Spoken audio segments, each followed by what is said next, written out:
for that. Let's go in depth now with someone who's been all over these Secret Service lapses. Republican Congressman Jason Chaffetz of Utah is joining us now. He's the chairman of the House Oversight Subcommittee on National Security. Is it good enough that she resigned, Congressman? She had to go. I think it was the right move, and unfortunately it had to happen. She had lost the confidence of the men and women in the Secret Service. But I'm afraid there are more systemic challenges there at the Secret Service. Until we address the overall leadership, we talk about the protocol, the training, and the culture, we won't truly root out all the problems and challenges at the Secret Service. Should there be more resignations from the Secret Service? Make sure that it does not happen again. There needs to be some restructuring, some new management. I think the best way to move forward, I appreciate Mr. Clancy coming in. He's a true professional. I hear nothing but good things about him. But long term, I think it would probably be best to not only bring somebody in from the outside to direct the Secret Service, but I support Chairman Mike McCall's legislation in the House. Speaker Boehner's supportive of it. I'm very supportive of it. It calls for a blue ribbon commission. Let's bring in people from the military, from the FBI, from maybe private security to really take a top-down, a thorough approach to this for the long-term fix to truly be in place. So the new acting director, you don't think necessarily this person should be elevated to become the director. You want somebody to come in from the outside. As best I can tell, he has a good reputation, but I still worry about the overall culture and internally how things are structured, the protocol.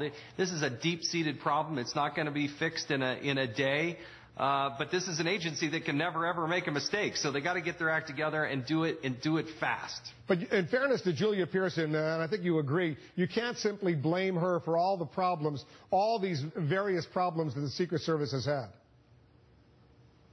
Well, the buck needs to stop at her desk. What I'm truly concerned about is I don't think she was candid with the President of the United States. I asked her point blank yesterday if she 100% of the time reported incidents to the President, if there was a breach in security, if the President's life or ring of security was ever breached. And she said that she had only done that one time in the year 2014.